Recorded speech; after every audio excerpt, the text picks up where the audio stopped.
നീ സിസിക്കാർക്കിട്ട് പണിയല്ലടാ. ഈ പോസ്റ്റിൽ നിർത്തിയിട്ട് വെച്ചൊരു അലക്കാലിക്കണ്ടല്ല. വെറുതെ കളിക്കാൻ നിൽക്കണ്ട. രാമനാഥൻ സാറിന്റെ വണ്ടിയാണെന്ന് അറിയില്ലേ നിനക്ക്? അറിയാടാ, ഏത് ഭൂലോകനാഥന്റെ ആയാലും ഇനി ഈ വണ്ടി ഓടിക്കണമെന്ന് ചെട്ടിയാരുടെ കമ്പനി തീരുമാനിക്കും.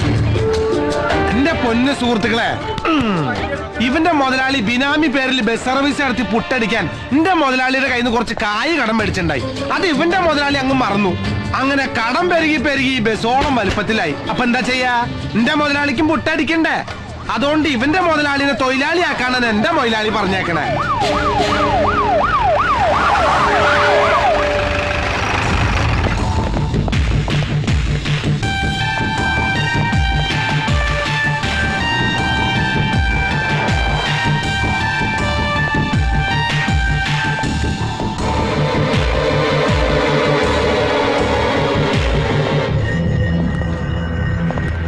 പട്ടാപ്പകല് ട്രിപ്പ് നടത്തുന്ന ബസ് പിടിച്ചെടുക്കാൻ നീ ആര്? RTO, regional transport officer? ഇതാണ് സാറിന്റെ കുഴപ്പം. ഏതെങ്കിലും ബിനാമി പേരിൽ ലോൺ എടുത്ത ശേഷം ലോൺ അടയ്ക്കാതിരിക്കുക, കുടിശ്ശിക അടക്കം ഉടനെ തിരിച്ചടയ്ക്കണമെന്ന് പറയാൻ വരുന്നവന്റെ നെഞ്ചത്തേക്ക് 18ാമത്തെ അടവെടുക്കുക. ഇതെന്ത് ന്യായ സാറേ? മോനെ ശരവണോ, വേലായുധന്റെ അടുത്ത് ഇറക്കല്ലേ. നിന്റെ ഈ റോഡ് ഷോ ഒന്നും സർക്കിൾ രാമനാഥനോട് നടക്കില്ല. കഴിഞ്ഞ 2 ആഴ്ചയായിട്ട് ഈ വണ്ടിയുടെ റിക്കവറിക്ക് വേണ്ടി സാറിന്റെ സ്റ്റേഷനിൽ വന്ന് ഞാൻ പരാതി തന്നപ്പോ സാറ് പറഞ്ഞേ ഈ വണ്ടി കാണാനില്ലാന്ന്. അപ്പൊ പിന്നെ പണം മുടക്കി കമ്പനിക്ക് വണ്ടി കണ്ടുപിടിക്കാതിരിക്കാൻ പറ്റില്ലല്ലോ. അന്വേഷിച്ചപ്പോഴല്ല അറിഞ്ഞേ ബസ് സാറിന്റെ ബിനാമി പേരിലുള്ളതാണെന്ന്. കള്ളം കപ്പലിൽ തന്നെയായ സ്ഥിതിക്ക് സാറിന്റെ തലപ്പത്തുള്ള ഏമാമാരെ കാണേണ്ട വിധത്തിൽ കണ്ടപ്പോ കിട്ടി സാറിന്റെ ഈ വണ്ടി പിടിക്കാനുള്ള ആർഡർ. ഏത് കൊമ്പത്തുള്ളവന്റെ ഓർഡർ ആയാലും വേണ്ടില്ല, എന്റെ വണ്ടി പിടിക്കണമെങ്കിൽ അത് ഞാൻ പറയണം. അല്ലാതെ വണ്ടിക്ക് മേൽ കൈവച്ചാലേ അത് നീയല്ല, ഏത് പൊന്നു തമ്പുരാൻ വന്നാലും ഈ രാമനാഥൻ വിടില്ല. വയറ്റിപ്പഴപ്പിന് വേണ്ടി CC പിടിക്കാൻ ഇറങ്ങിയ നമ്മുടെ പള്ളക്കിട്ട് താങ്ങാണ്ട് സ്ത്രീപീഡനം മുതൽ വ്യാജ CD വരെ വാണിഭം നടത്തുന്ന സാറിന്റെ ഡിപ്പാർട്ട്മെന്റിലെ സാറുമാരോട് കാണിക്കുക ഈ ശൗര്യം. അപ്പ കാണാം ഫാക്സിലൂടെ ഫാസ്റ്റ് ആയിട്ട് സാറിന്റെ തൊപ്പി തെറിക്കണത്. നായിന്റെ മോനെ അളിയാന്ന് മാത്രം വിളിക്കരുത്. പണ്ട് തളിപ്പറമ്പ് സ്റ്റേഷനിൽ വെച്ച് ഗുണ്ടയെ പിടിക്കാനാന്ന് പറഞ്ഞ് ഗുണ്ടു പൊട്ടിക്കാൻ പോയ സാറിന്റെ പഴയ കഥ ഞാൻ ഇവരുടെ മുമ്പിലിട്ട് പൊട്ടിക്കട്ടെ. അതുകൊണ്ട് സാറിന്റെ സ്റ്റാറ്റസ്, എനിക്ക് എന്റെ വഴി. CC അടയ്ക്കാനുള്ള കായ് സാറിന്റെ കയ്യിൽ ഉണ്ടാവണ വരെ തൽക്കാലം വണ്ടി ചെട്ടിയാരുടെ കസ്റ്റഡി തന്നെ ഇരിക്കട്ടെ. ദയവ് ചെയ്ത് എല്ലാരും ഈ ബസ്സിലോട്ട് കയറണം. ടിക്കറ്റ് റീഫണ്ട് ഒന്നും വേണ്ട. ഇവരെവിടെ നിർത്താൻ പറയണോ അവിടെ നിർത്തി കൊടുത്താൽ മാത്രം മതി. പോട്ടെ പോട്ടെ.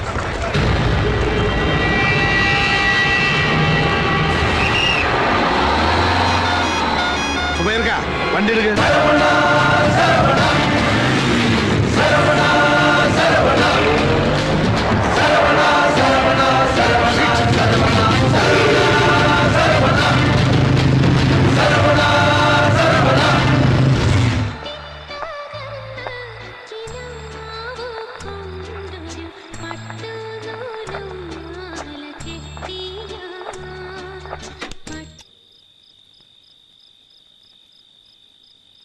എന്താ മോളെ? ബാപ്പയ്ക്ക് വിശക്കണില്ലേ? ഓൻ കൂടെ വരട്ടെ മോളെ. ബെസ്റ്റ് പാർട്ടിയാ. ഒരു വഴിക്ക് പോയാ എപ്പോഴാ തിരിച്ചു വരാന്ന് അവനൊന്നും പോലും നിശ്ചയില്ലാത്ത ആളാ. ബാപ്പ വാ, ഊണൊഴിക്കാം.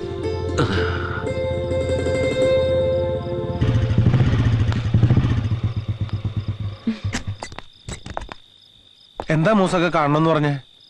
അല്ല, അത് കൊച്ചിയിലെ 9 ഫൈനാൻസിൽ നിന്നും ഒരു കൊട്ടേഷൻ വന്നിട്ടുണ്ട്. ഇത്തരം ഒരു ജോലിക്ക് നിന്നെ വിടാൻ താല്പര്യണ്ടായിട്ടല്ല. പക്ഷേ അനക്കറിയാലോ ഇവിടുത്തെ ബാധ്യതകളും പ്രശ്നങ്ങളൊക്കെ. വലിയൊരു തുകയാ അവര് തരാന്ന് പറയണത്. കേട്ടിടത്തോളം തരക്കേടില്ല. ഇത്രയും ദൂരം നിങ്ങളെ തനിച്ചാക്കി പോവാന്ന് പറഞ്ഞാൽ അത് വേണ്ട. അത്യാവശ്യം ജീവിക്കാനുള്ളതൊക്കെ ഇവിടെ പണിയെടുത്താലും കിട്ടും മൂസാക്ക. എത്ര കാലം എന്ന് വെച്ച അജ്ജ് ഇങ്ങനെ കഴിഞ്ഞുകൂടുക? അനക്കും വേണ്ട ഒരു വീടും കൂടിയൊക്കെ.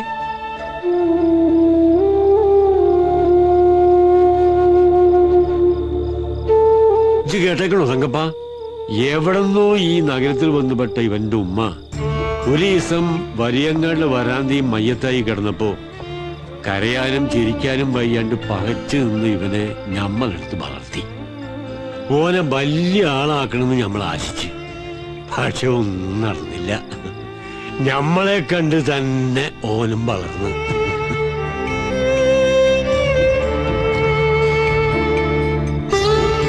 എടോ, ഞമ്മടെ കാലം കഴിഞ്ഞാ പിന്നെ അനക്ക് ആരാടോ ഉള്ളത്? ഇപ്പൊ ഇതൊക്കെ പറയാൻ എന്തുണ്ടായേ? 5-8 കൊല്ലം ഇവിടെ കിടന്ന് കഷ്ടപ്പെട്ടാ കിട്ടുന്ന കായേ കൊച്ചിയിൽ ഒറ്റ കൊല്ലം കൊണ്ട് കിട്ടും. ഇജത് ഏറ്റെടുക്കണം. അത്യാവശ്യം ജീവിക്കാനുള്ള ചുറ്റുപാടൊക്കെ ആയി കഴിഞ്ഞാ പിന്നെ ഇതൊക്കെ നിർത്തി സ്വന്തമായിട്ടൊരു വീടും കുടിയായിട്ട് ഈ ജീവിക്കണത് ഈ മൂസാക്കയ്ക്ക് കാണണം. മൂസാബായുടെ ഈ ആഗ്രഹം നീ നിറവേറ്റി തരൂലേ? മൂസാക്ക പറഞ്ഞാലും കാര്യമുണ്ട്. ഈ തല്ലും കുത്തുമൊക്കെ ചോരയും നീരും ഉള്ളപ്പോഴേ നടക്കും. ഒന്ന് അടി തെറ്റിയാ ഒരുത്തനും കാണില്ല രക്ഷയ്ക്ക്. ഉള്ളപ്പോ ഉണ്ടാക്കിയില്ലെങ്കിൽ പിന്നെ ദുഃഖിക്കേണ്ടി വരും.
ഇതാണ് ഞാൻ പറഞ്ഞ പാർട്ടി രവിശങ്കർ.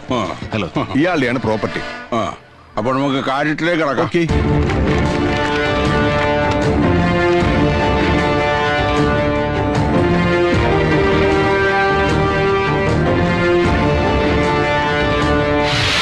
ഇതാണ് രവിശങ്കർ വിൽക്കാൻ ഉദ്ദേശിക്കുന്ന പ്രോപ്പർട്ടി. ഏകദേശം 4000 സ്ക്വയർ ഫീറ്റ് വരുന്ന ഒരു പഴയ തറവാട് വീടും 1.5 ഏക്കർ സ്ഥലവും.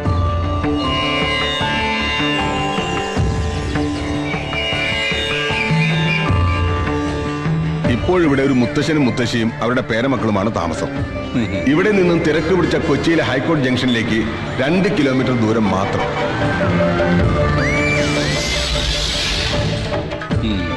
ഇവിടെയാണ് വല്ലാപ്പാടം കണ്ടെയ്നർ ടെർമിനലിന്റെ സൈറ്റ്. ഇതിനടുത്താണ് നമ്മുടെ പ്രോപ്പർട്ടി കിടക്കുന്നത്. ടെർമിനലിന്റെ പണി പൂർത്തിയാകുന്നതോടെ ഏറ്റവും തിരക്കേറിയ പോർട്ടായി കൊച്ചി മാറും. അതായത് ലോകത്തിന്റെ ഒരു കണ്ണ് കൊച്ചിയിലേക്കാണെന്ന്. കൊച്ചിയിൽ പായ്ക്കപ്പലിൽ വന്ന് നെടുമ്പാശ്ശേരി എയർപോർട്ട് വഴി ഇന്ത്യയുടെ മറ്റു ഭാഗങ്ങളിലേക്ക് സഞ്ചരിക്കാൻ ആഗ്രഹിക്കുന്ന വിദേശ വിനോദസഞ്ചാരികളെ മുഴുവൻ നമുക്ക് ആകർഷിക്കാൻ കഴിയുമെന്ന് ചുരുക്കം. വക്കീല് പറഞ്ഞ പോലുള്ള പ്രയോജനങ്ങൾ ഈ സ്ഥലത്ത് നിന്ന് എനിക്ക് കിട്ടണമെങ്കിൽ കഷ്ടിച്ചൊരു കാറ് കടന്നു പോകാൻ മാത്രം വീതിയുള്ള ഈ റോഡ് വികസിക്കണം. അല്ലാതെ കൂലിപ്പണിക്കാരുടെയും മുക്കുവന്മാരുടെയും ചുണ്ണാമ്പ് ഊഴക്കടെ ജോസേട്ടൻ ഒരു സ്റ്റാർ ഓർഡർ കെട്ടിട്ട് എന്നാ പ്രയോജനമാണ്? ജോസേട്ടൻ പറഞ്ഞ തികച്ചും ന്യായമായ സംശയം.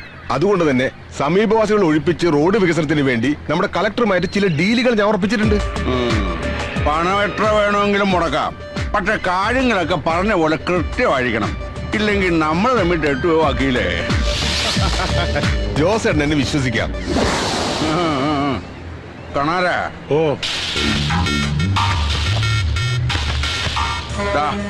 പറഞ്ഞതിൽ കൂടുതൽ തുക അഡ്വാൻസ് ഉണ്ട്. കരാർ എഴുതി കഴിഞ്ഞാൽ 1 മാസത്തിനുള്ളിൽ വസ്തു രജിസ്റ്റർ ആക്കണം. ഉറപ്പല്ലേ? ഉറപ്പ്.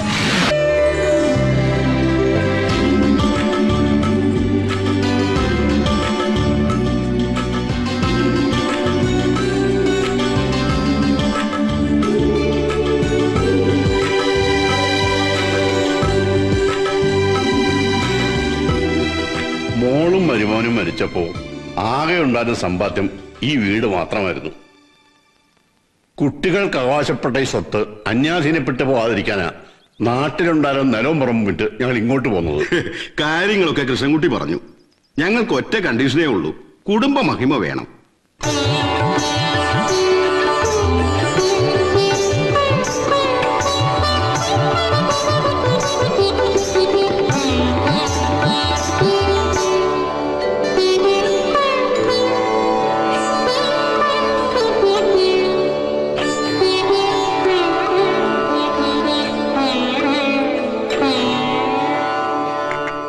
സെന്റ് തെരേസസിലാണല്ലേ പഠിച്ചത്? അതെ. കലാതിലകമായിരുന്നല്ലേ? പിന്നെന്തു പറ്റി? ആ രംഗത്തൊന്നും? അമ്മയായിരുന്നു ഒക്കേത്തിന് ഇൻസ്പിറേഷൻ. അമ്മയുടെ മരണത്തോടെ പഠനത്തിൽ മാത്രം കോൺസെൻട്രേറ്റ് ചെയ്തു. ആ കാര്യങ്ങൾ ഇത്രയായ സ്ഥിതിക്ക് ഇനി നമുക്ക് നല്ലൊരു മുഹൂർത്തം നോക്കാം. മിഥുന ഒടുവില് നല്ലൊരു മുഹൂർത്തമുണ്ട്. അതാവുമ്പോ നിങ്ങൾക്ക് വല്ല അസൗകര്യങ്ങളും.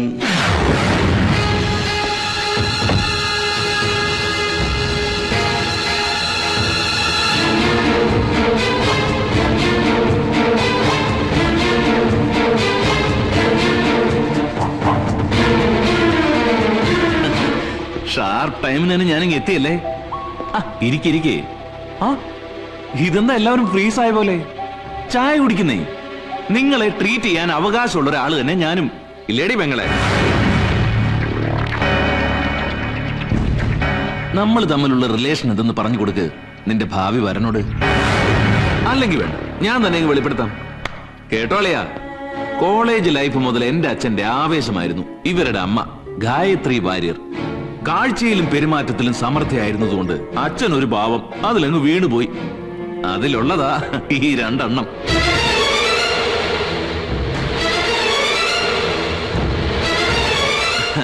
തമിഴ്നാട്ടിലൊക്കെ പറയുന്നത് പോലെ അച്ഛന്റെ ഒരു ചിന്ന വീട് സെറ്റപ്പിലെ പെങ്ങന്മാരാ ഇവരൊക്കെ. പെണ്ണ് കാണാൻ ആള് വന്നിരിക്കുമ്പോ നീ ഇങ്ങനെ ഭദ്രകാളിയാവല്ലേ? ഞങ്ങൾ ഇവിടെ ക്ഷണിച്ചു വരുത്തി അപമാനിക്കേണ്ടിയിരുന്നില്ല വാര്യരെ. ഒരു കുടുംബ മഹിമ. വാ പോകാം.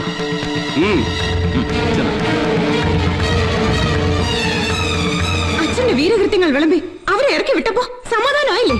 നിന്നെ അവരെങ്ങാനും കെട്ടിയെടുത്തോണ്ട് പോയാ ചോദിക്കാനും പറയാനും ഒക്കെ ഭർത്താവും ബന്ധുക്കളുമായി പലരും അവതരിക്കും. അതുകൊണ്ട് ഈ വീടും പറമ്പും വിൽക്കുന്നത് വരെ നിന്റെ കഴുത്തിൽ താലി കെട്ടാൻ ഞാൻ ആരെ അനുവദിക്കില്ല.